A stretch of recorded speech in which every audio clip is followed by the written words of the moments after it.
Hi guys, and welcome to another vlog where I am going to be sinking deeply into working on this multi-panel painting that you can see here of two beautiful white gums that I fell in love with recently on in my artist residency in Tasmania. So I have been working on this for a couple of months now, in between doing lots of other things on this multi-panel work. And there have been a few different iterations of exploring these beautiful white gums. This one I did on the residency on a piece of linen, and I was very excited by discovering how I could depict these trees using Neocolor 2 water-soluble wax pastels, which is predominantly the medium I'm using here, and also using those to create these bark paintings that are close-ups of the tree bark that I explored and photographed while I was at the residency. I also created a very large-scale drawing on my last day, which is the basis for this painting. And as I'm working on it, I am really trying to remain connected with the spirit and memory of encountering these trees and how that made me feel while I was at this residency. I think it's incredible when we travel how we can connect really deeply with certain features of a landscape, and I'm really interested in that phenomenon.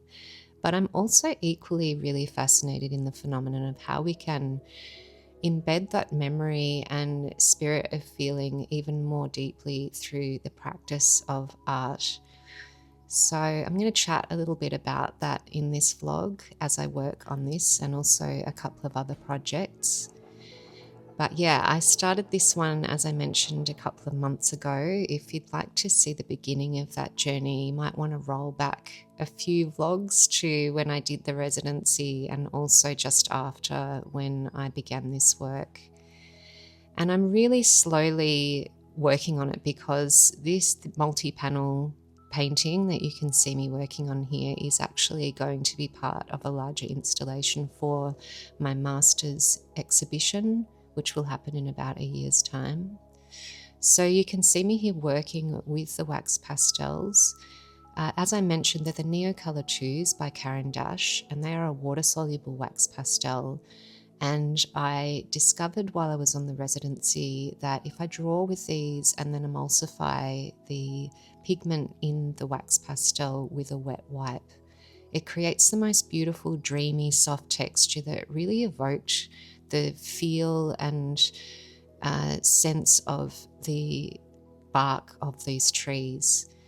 I have been searching for a while for the right medium to express the way that I feel about these trees, and also sometimes this dream-like quality that I feel in nature when I feel really deeply connected with nature. I've been searching for a long time for a medium that really captures the softness and the dreaminess of that experience. So you can see me here, I'm expanding out from the trees now. I've referenced a photograph that I took while I was there, and I'm starting to bring in some of the landscape of where I was. I don't want it to be a heavy representational painting. I want it to maintain that soft and dreamlike quality. So the wax pastels are really perfect for that, because I can build up the image very slowly with these very light, transparent layers as I draw in the dominant features of the landscape and then emulsify them. They almost have a sort of a watercolor-like quality, similar to what you get with watercolors when they're very washed out. And I absolutely love that feel of what it can evoke.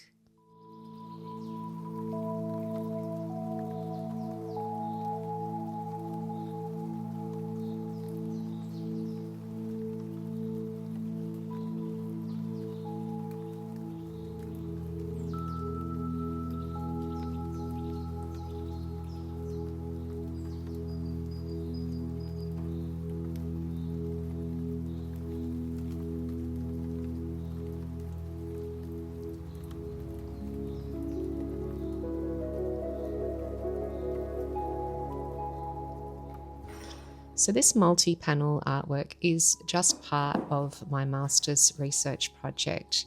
I'm working on the painting at home because it's so big and also involves a piece of furniture, but I do have a uni studio that I go to quite often, particularly to work on my exegesis, which is kind of a smaller thesis, which will accompany my exhibition in the way that I'm assessed for my master's.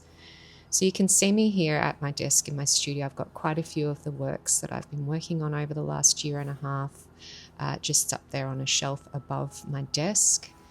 And I've just popped in to do a bit of work on my references for my research. I use a referencing system called EndNote to store all of my academic references that I will cite in my exegesis. So you can just see me here sorting through some of that library and reorganizing it, because I'm in the process of putting together an outline, and I also want to annotate that outline with references so that I've got some kind of scaffolding for the written part of my project.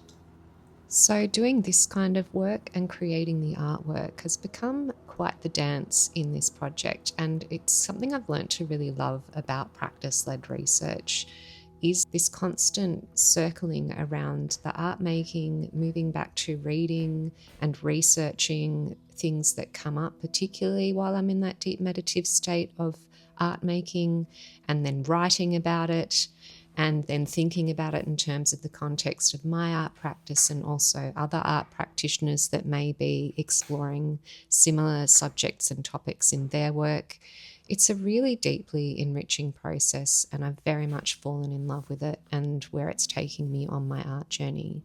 One of the places it has taken me is to recently turning this settee into a painting substrate and painting an apple tree and apple tree roots onto the upholstery of this settee as part of this exploration of trees and the meaning of trees and all the functions that they have in our lives, both practical and also spiritual.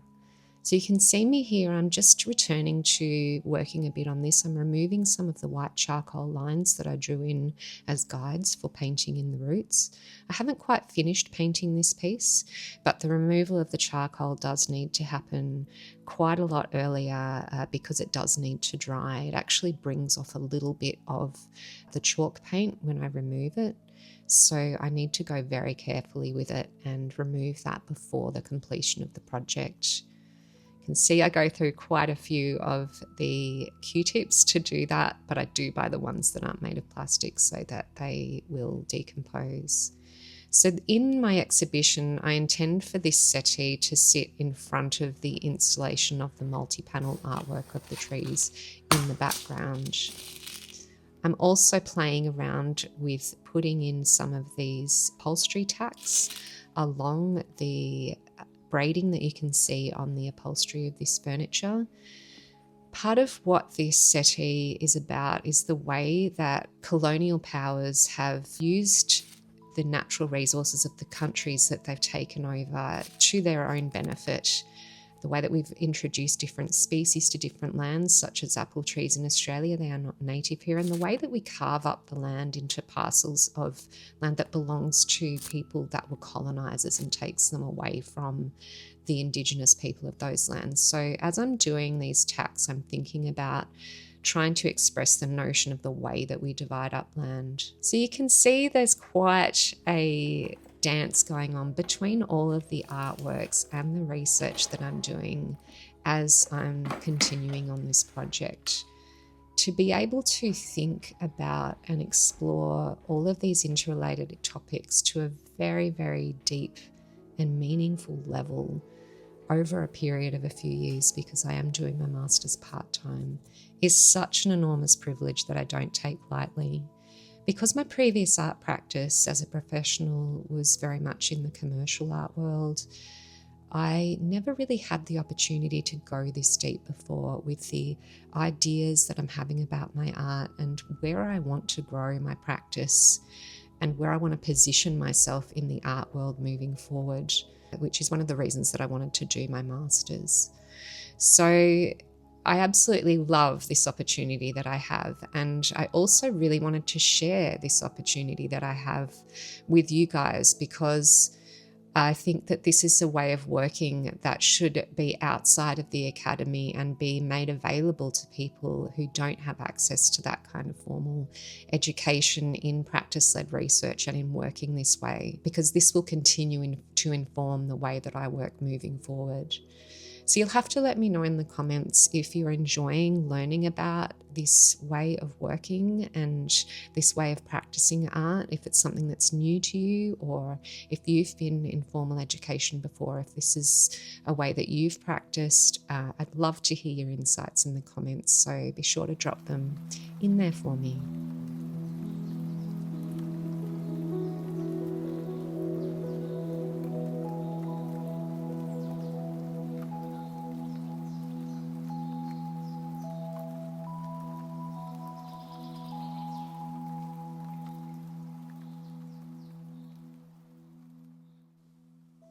I find there's almost a hypnotic quality to working with the wax pastels. And I think one of the reasons that I'm really loving them at this point in my practice is how closely they relate to drawing.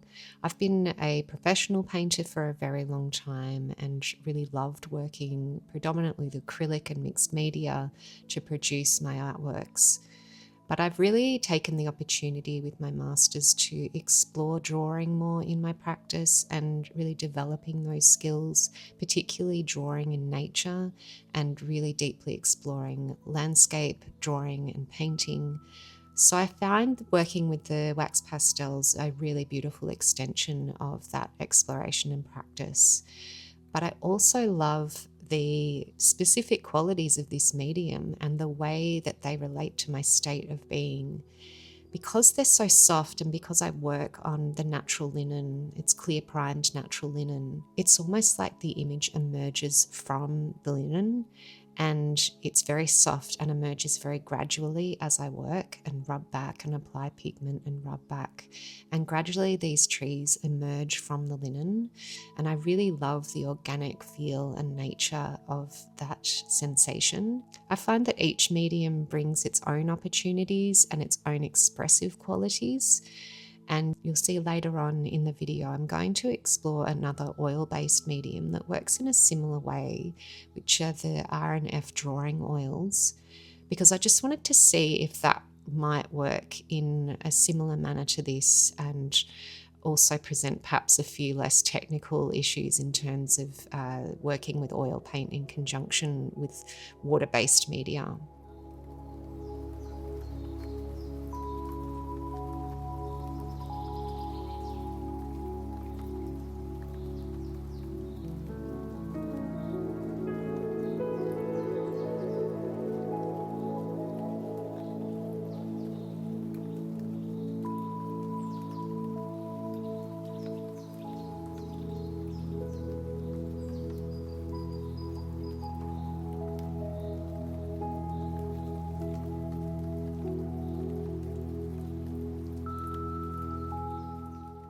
Autumn is the most glorious time of year on my front veranda, so I spend as much time as possible out there, and it's a great place for me to go and have a cuppa and do some of my reading, whether it be some books or an article.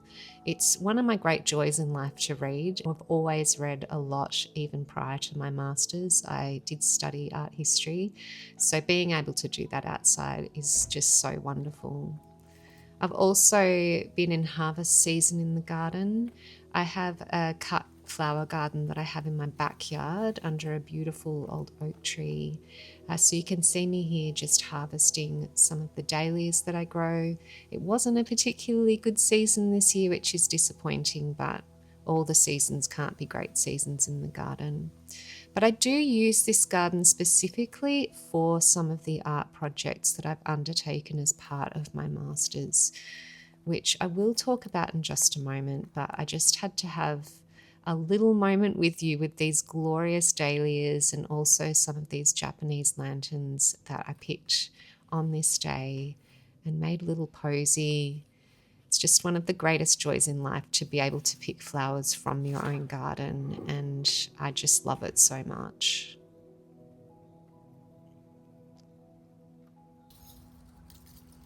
So one of the projects that is underway in my master's, and I work on and off between other projects, which you can see is quite a theme in my art practice, is working with dried botanicals that I uproot from my garden. So these are Nigella seed pods. Nigella flowers are just so beautiful, and the pods are also gorgeous. And I have this project that I am doing where I uproot spent botanicals from my garden and use them to create these bunches of flowers with the roots hanging out the bottom, and they are wrapped in lace that are actually scans of the laces that were handed down to me from the female line in my family that were made by ancestors, some going back to the 19th century. And then I scan and print those laces onto cotton paper and cut them out and create these wraps for the botanicals. So you can see me here just tying these bunches and storing them on my studio wall where I store my botanicals. Another practice is working with pressed botanicals. So you can see here, this is one of the scanned laces that I have printed onto a beautiful sheet of watercolor paper, and I have pressed some of the roses from my back garden, which I did over a period of time, and then collaged those onto this image of the lace. And what I'm going to do now is create a almost trompe-l'oeil effect of crocheting a chain out of the printed image of the lace and then looping it over the botanical and onto the other side of it, so that it's almost like the lace comes to life to contain the botanical and then disappears again into the image of the lace. So that is what I'm currently doing here. I'm also using a spool of linen that was handed down to me by my mother-in-law from her grandmother, which is linen that was produced and sold in Scotland, which is the land of my ancestors. So in terms of materiality, which is where we really think about the meaning of the materials we use in our art practice, that is really, really special. So you can see me here using an awl to poke some holes into the paper. And I'm going to use some of that linen thread and pull it through to the front of the image. And I'm going to leave a little tail on the end and use this tiny crochet hook to crochet a chain that will then come over the top of the stem of the plant and then threaded back over it and through the paper again with a needle to form the chain over it.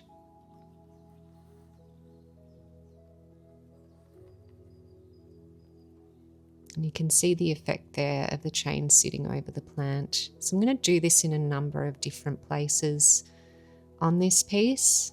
This is one of those lovely, slow, meditative tasks that is really nice to do on a quiet afternoon when I'm not quite up for working at a major artwork and I just want to sit quietly and work with my hands. And there you can see the completed effect. I have another one of these that I've worked on. I'll have to show you next time I'm in at my uni studio. But working with a series of these laces is really meaningful to me because they were made by the hands of women that otherwise don't really have a presence in the historical record, and this is the evidence of their creativity.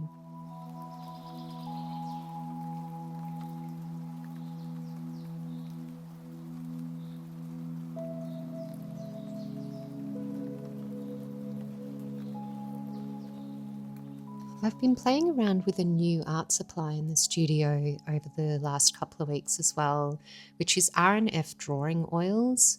I've seen quite a few YouTubers trying these out recently, and I got really curious because I think I'm going to be able to use them in a pretty similar way as how I use the wax pastels that you saw earlier, except doing it with oils. So I really wanted to give them a try, and I wanted to try something that was less toxic as a solvent. So I got some of this Solvent 75, which is made by Langridge in Australia and is one of the lowest toxicity solvents you can get on the market. I believe you can even fly with it because it's not regarded as a solvent in the way that others are. So that's something to check out if you are really sensitive to solvents as I am and have a bit of an allergic reaction. So I initially just bought a packet of the landscape set of RNF drawing oils and then a few other colours that I know that I'm currently working with to try out. So you can just see me here. I've got a scrap of my clear primed linen and I'm drawing with the oils on that scrap of linen just to swatch them out. I always like to do this because I almost exclusively work with the clear primed linen at the moment, so I really need to know how each of the colours works on that because it does affect the colour as opposed to drawing on it with white. You might also note that the pastels are not brand new. I actually unpackaged them and used them to do a little small landscape on my front veranda the weekend before, which I'll show you in a moment. They do come with sort of this weird skin on the surface of them that you have to remove with a little blade or scrape off just with a wipe or something to get to the pigment beneath. But you can see that I'm specifically using them to draw down the pigment from the pastel and then using a little bit of that solvent on a wipe to drag it down to see how it looks when I do that. So I actually tried this very method with this little landscape that I did of my garden.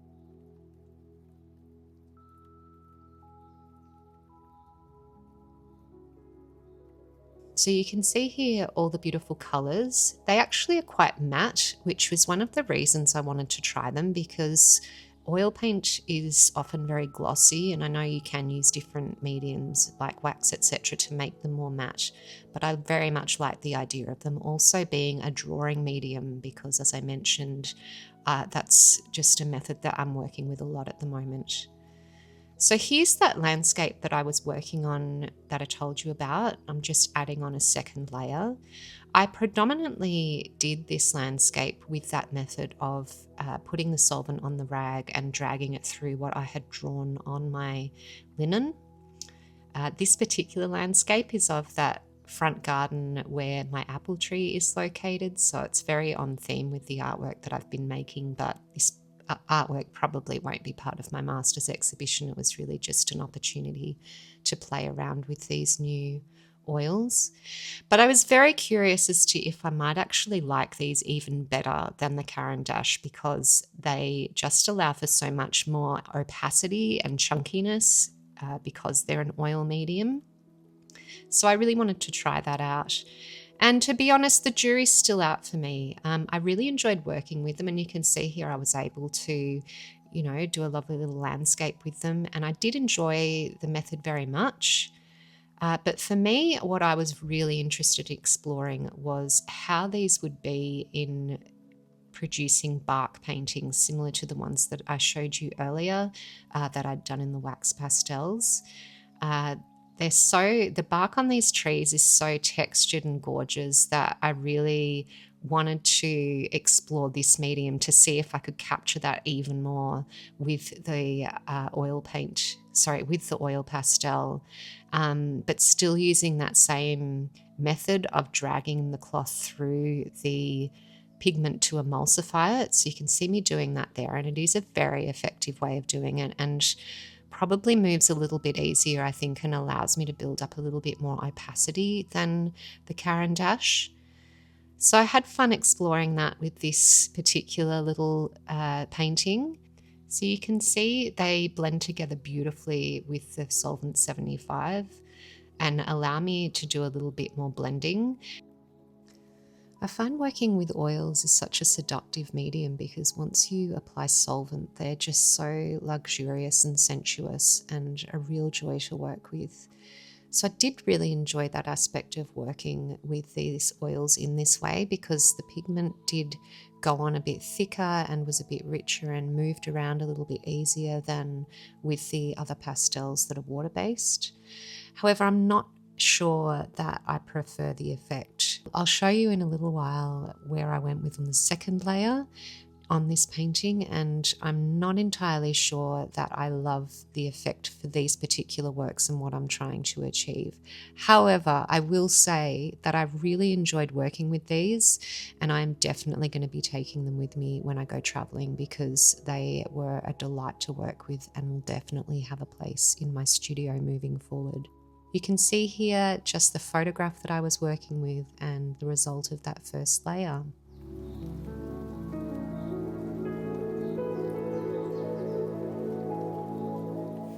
The next day, it was time for me to go back into the studio at uni and do a bit more work. I have these 2 monitors and a keyboard that came with this studio. They're nothing amazing, but when I'm doing the research-based work for my masters, I do find having those 2 large screens really, really helpful. And on this particular day, I was going in to pull some of my resources that I have read over the past year and a half. Some of them are PhD theses and master theses written by other artists. And I also have quite a few articles that I have read as well over the time of my candidature, which I wanted to compile and put together in my outline of my exegesis document. So you can just see me there pulling out the relevant resources. I feel like some days that I've borrowed half of the art library of my university and have it in my studio.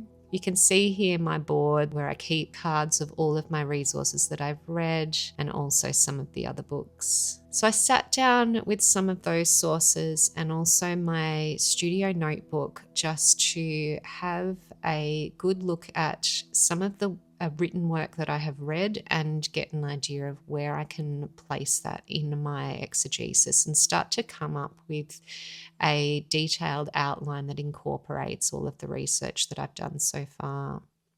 I'm constantly working in my research journals. I have had a request recently to show you guys in a video how I use my research journals and sketchbooks, so you'll have to let me know if you want to know more about that in a future video. And I just wanted to round off today's vlog with going back for a second layer on this canvas.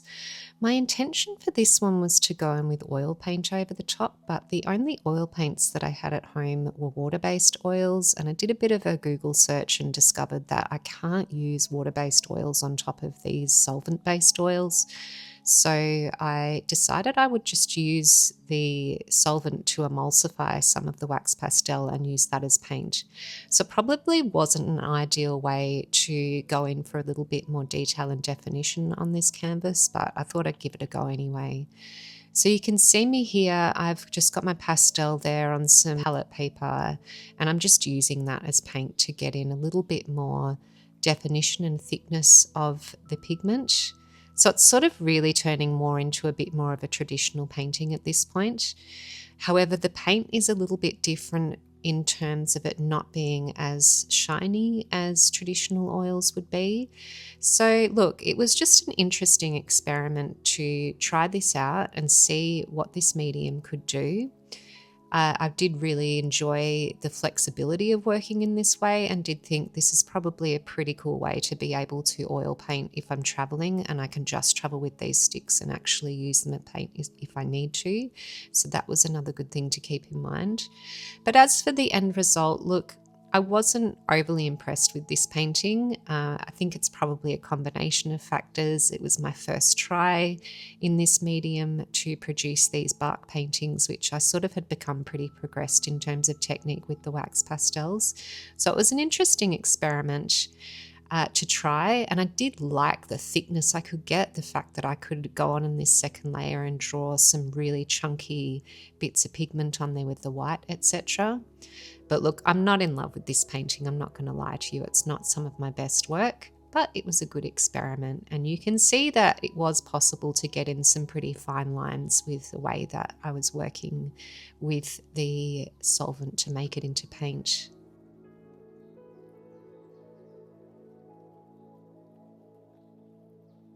So I wanted to just see what that looked like up with the existing bark paintings that are going to hang adjacent to this multi-panel artwork of the trees, because these are the bark of those trees.